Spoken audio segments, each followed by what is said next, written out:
Hello, it is Jack Gill and welcome back to Anfield Agenda. Liverpool have just beaten West Ham by 3 goals to 1, the same scoreline that we beat Tottenham Hotspur by on Thursday evening. I said before that game against Tottenham that these two fixtures were massive. I felt that Liverpool needed 6 points out of 6 to put ourselves back in that race for the title, and I think we've done exactly that. Liverpool look to have got their mojo back. 2 good performances. I thought it was a mixed game. To be honest with you, I'll break it down for you in a minute. But let's start with the team news ahead of the game.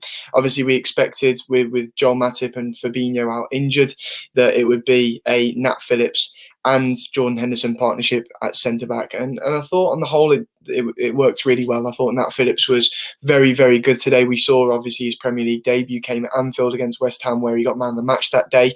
And today I thought it was another good performance. I think the goal came from a mixture of players leaving their men and Robertson ducking at the near post. But in terms of Nat Phillips, I thought he had a very, very solid game. Jordan Henderson is looking very, very good at the back too. I think we'll probably see that partnership again against Brighton, though hopefully before the end of the window Liverpool will sign a centre-back because obviously our stance has changed now. Matip has got an injury which we still don't know the time frame of how long he'll be out for, and obviously we hope Fabinho will be back for City. Moving into the first half, Liverpool, still on the team news, we've got Sadio Mane's injury too. Another one of them where we've heard it so often, a minor muscle problem.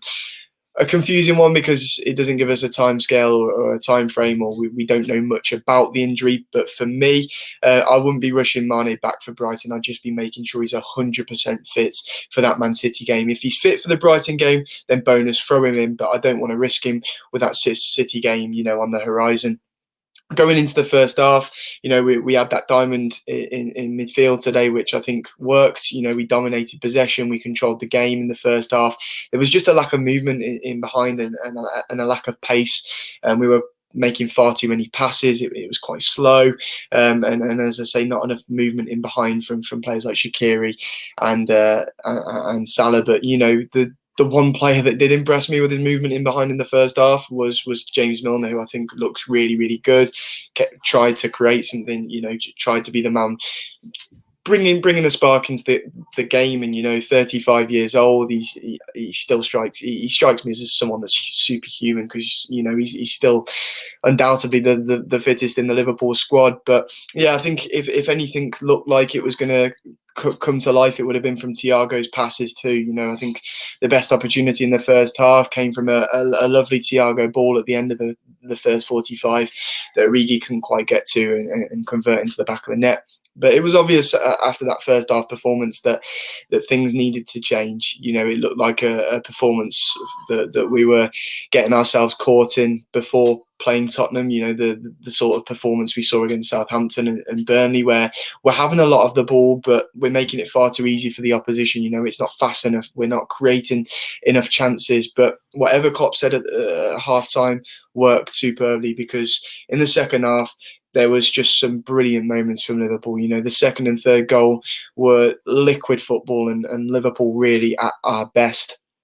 But yeah, I think the difference was in the second half, we looked to go forward with every time we got on the ball. We looked faster. We looked to create something. I think, Curtis Jones came off the bench and made an instant impact, getting the assist for Mohamed Salah's first goal, which I think was a beautiful curled finish into the back of the net. The second one was just outstanding. When Shaqiri first produced that pass, I thought it was going wayward, but it was perfect for Mo Salah. And the touch and the finish is just absolutely disgusting from Mohamed Salah. And Martin Tyler and Gary Neville like saying the whole game about him not scoring in, I think it was 6 Premier League games, but he was at his best in front of goal today. And 2 lovely finishes to put us 2 goals ahead.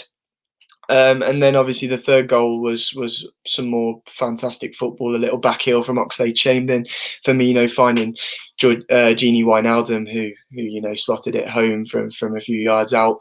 But yeah, Genie Wijnaldum, another superb performance from him, and he continues to go under the radar, and it continues to upset me that this is a man that looks likely to leave for a free at the end of the season, because I think we should be doing absolutely everything to keep hold of the Dutchman. He's an outstanding player. As I say, he goes under the radar a lot because a lot of people think he doesn't create enough chances, but what he does do for this Liverpool side, he does it perfectly. And today, once again, I thought he was outstanding, and pops up with a goal at the end as well to make it 3-0. Obviously, before West Ham scored, and it became 3-1, which is what it finished. But yeah, I mentioned earlier the defending on that goal. I think Robertson closes his eyes and sort of tries to head it away, but completely ducks under the ball, and then there it is to be converted. And it was one of them. I think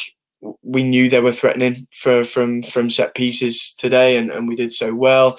I thought we were unlucky not to get a clean sheet, but we just switched off on that corner, and that's what West Ham do. When you switch off on a set piece, they've got the height, they've got the physicality, they will punish you. And it was a lovely ball in from Cresswell, and it was just there to be met once Robertson had ducked at the front post. Instantly, I feel great. Man United lost the other day against Sheffield United, which has put us back in it, and we're in a good position. That Man City game is so important. If we go and beat them, then we're looking very, very good for the title again. And it won't be that we're the front runners still, but it puts us in an extremely good position. I think today that second half performance was actually probably one of our best 45 minutes of the season. I think we were outstanding. We really were, and to do that with some of the injuries we have, I think against a team like West Ham, who, I was worried going into the game. West Ham are a team that you can't underestimate. So to produce that kind of performance in the second half against them, I think was top class, and shows, as I said at the start of this, that I think Liverpool really are starting to show that we've got our mojo back. I think good performances from players like Shaqiri, who obviously produced the assist for the second goal with that lovely ball. Origi, who I thought was a lot better today, is also very good to see. And Nat Phillips as well shows us that he is prepared to produce a performance like that when needed to. And I think it's one of them things. We know what we've got with Nat Phillips. He's one of these players where he's not good enough, but we're in this position we're in, and when called upon, he produces good performances. We know he doesn't have the pace, and against perhaps a faster number 9, we need something different, someone a bit faster. But today in these kind of games, Nat Phillips has showed that he's capable of producing a performance, and Jordan Henderson with his leadership skills and his ability alongside him, I think at the back we were brilliant today, and we didn't really give West Ham too many opportunities. They had that Antonio chance, I think, which was their best chance of the game, but he just put it wide, and I'm not sure it would have counted anyway because Origi seemed to be fouled in the build-up. But yeah, I think on the whole, another fantastic win, 3 points in the bag, and as I say, Liverpool look to be back towards our best. Really, we've got Brighton in midweek now on Wednesday night before City. A big game, a huge game against City on Sunday. But things from a Liverpool perspective are starting to look a lot better. As I say, hopefully we get Fabinho and Mane back for that Manchester City game, maybe Naby Keita too. It looks like Liverpool might be signing a centre-back. Ben Davies from Preston seems to be the man and the main name right now. Reports of £2 million for him, which is an interesting one. I don't think his name was spoken of until now at all. It seemed as though he was going to join Celtic on a pre-contract agreement in the summer because his contract's up at Preston.